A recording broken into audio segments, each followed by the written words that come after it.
ver, ayer había una consulta y también una preocupación con qué va a pasar con aquella población de indecisos a la que evidentemente partidos y alianzas tienen ahora la tarea de tratar de conquistar antes de que lleguen las elecciones del próximo 20 de octubre. A ver, escuchemos esta nota para tratar también de entender un poquito más de qué se trata.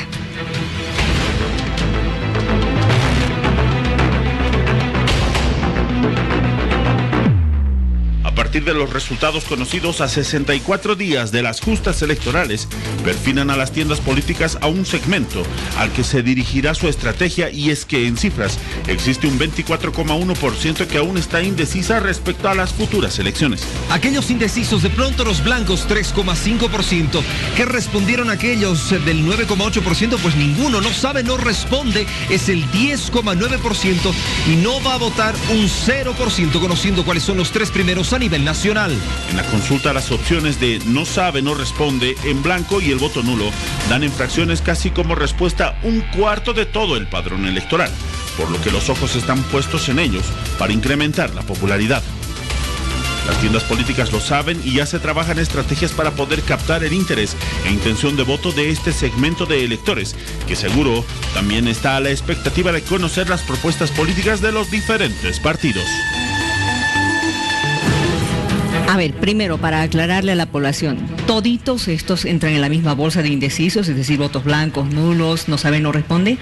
No, los indecisos solamente son los que no han definido su voto. No saben, no responden. Los que son ninguno es porque no van a votar, no van a elegir la redundancia, a ninguna opción, y los blancos que van a votar, es decir, que los indecisos, los que no han definido su voto todavía, son 10,9%. El cálculo de la victoria o no electoral se establece sobre la base de los votos válidos. ¿Qué quiere decir votos válidos? La sumatoria de los votos que han sacado todos los partidos políticos. No entran ni nulos ni blancos. Si es que los datos estos se repiten en la elección, quisiera decir que entre el 13 y el 14% aproximadamente va a votar nulo o blanco, que es más o menos lo que ocurre en cada una de las elecciones. Por tanto, el cálculo del 39,1% para Evo Morales, el 22% para Mesa y el 9,5% para Ortiz varía. ¿Qué quiere decir esto? Quiere decir que el MAS rebasa el 40%, Comunidad Ciudadana sube hasta un 24% y un poco más de 10% el candidato de Bolivia dijo no. Esta es otra razón por la cual estamos a las puertas de una probable victoria electoral en primera vuelta de Evo Morales. El otro elemento es que este 10,9% que no ha definido todavía su voto, normalmente tiende a veces a prorratearse respecto de los porcentajes allí obtenidos. ¿Esto qué quiere decir? Vamos a hacer un ejercicio. Si esto es 10% y en el caso del MAS está ahora con 39,1%, cerca del 40%, arrastraría el 4% de estos votos todavía no definidos. Otra razón más por la cual se demuestra que la tendencia es a la victoria de Evo Morales en primera vuelta. ¿Qué me dices? Es un argumento más, además de eso contundente que plantea Adolfo, que confirma que Evo Morales ha rebasado la barrera del 40%. Hace varias semanas en otro medio, un debate ahí con Carlos B, que finalmente no fue debate porque él mismo terminó aceptando que ya Evo Morales estaba por el 45%. Eso es lo que yo creo que en este momento, si tenemos en cuenta, si sacamos los votos nulos y blancos, si tomamos en cuenta el promedio de votación en el sector rural disperso por Evo Morales desde el año 2005, yo creo que en este momento Evo Morales estaría ya con el 45%. Ahora, la diferencia entre el primero y el segundo es de ¿cuánto? 11%, ¿verdad? 17%. Sí, entre el segundo y el tercero, 13%. Exactamente, entre el segundo y el tercero, 13%. Poco más para Bolivia, dice no. Subiendo un poco más. Sí. Como dice, llevaría al 10%. Sí.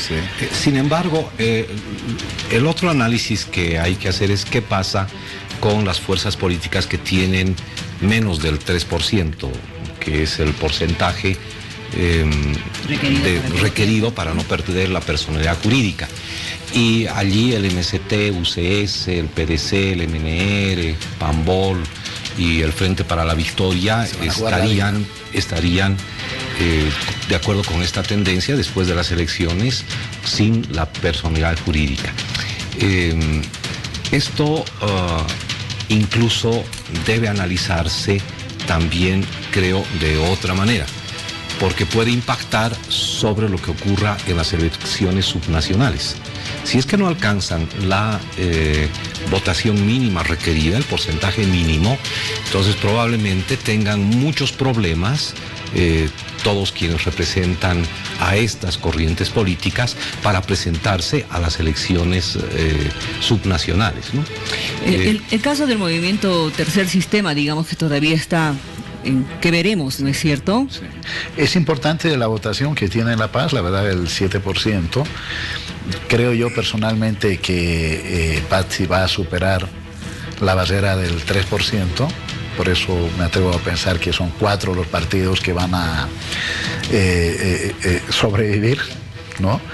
Está claro, con una gran ventaja y una gran presencia nacional del MAS, que además de eso, hablando de otra manera de hacer el análisis, estamos demostrando aquí que el MAS es la única organización política con presencia realmente nacional, ¿verdad?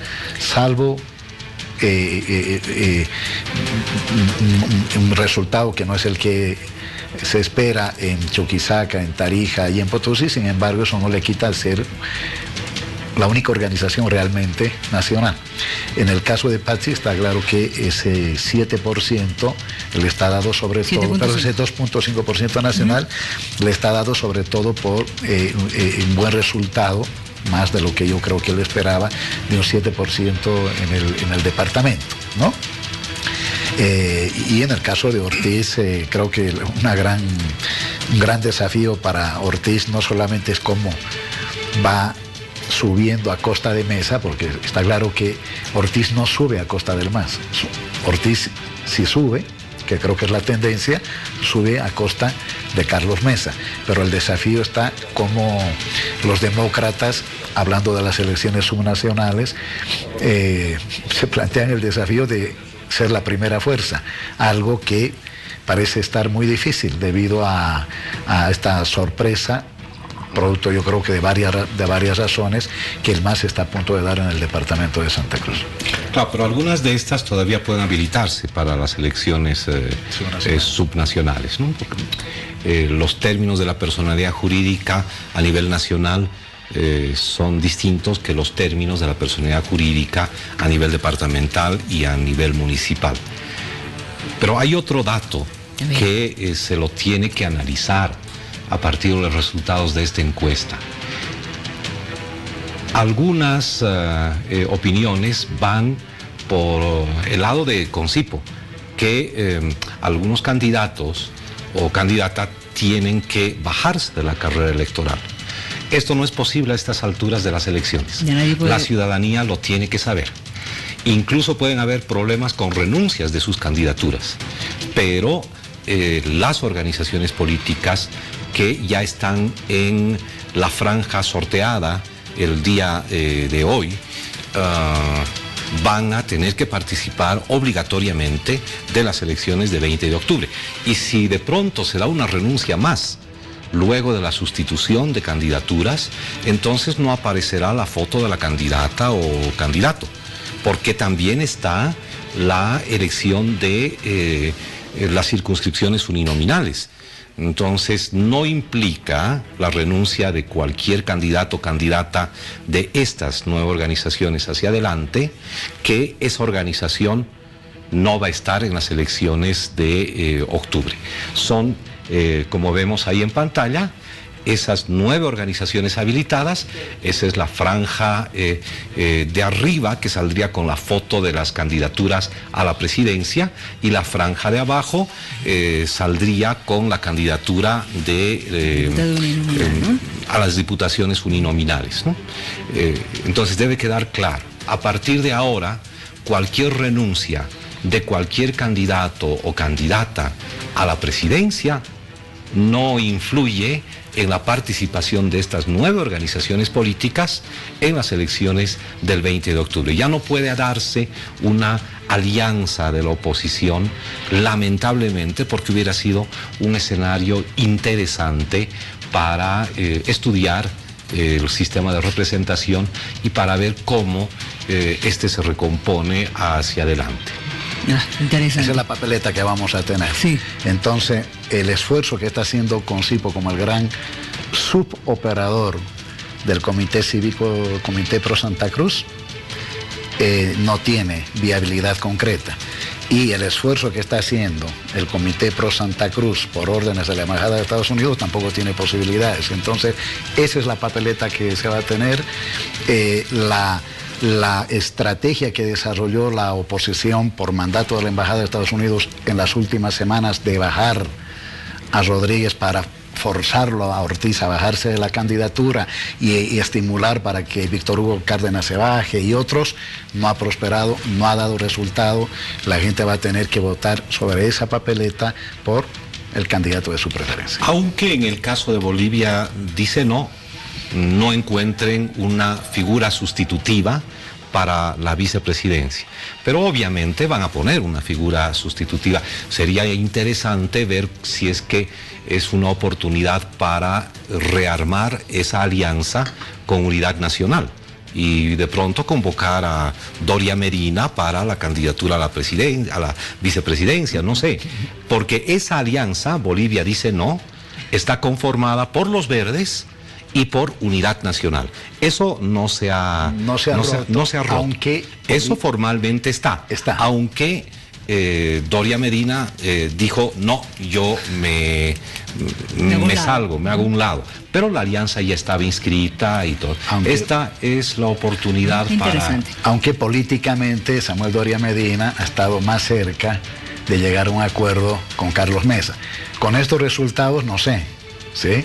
Puede ser que ocurra un escenario como el que está planteando Adolfo, de que finalmente Doria Medina le dé la espalda a Carlos Mesa, lo cual sería otro golpe duro, y termine, ¿no es cierto?, se componiendo su alianza con Oscar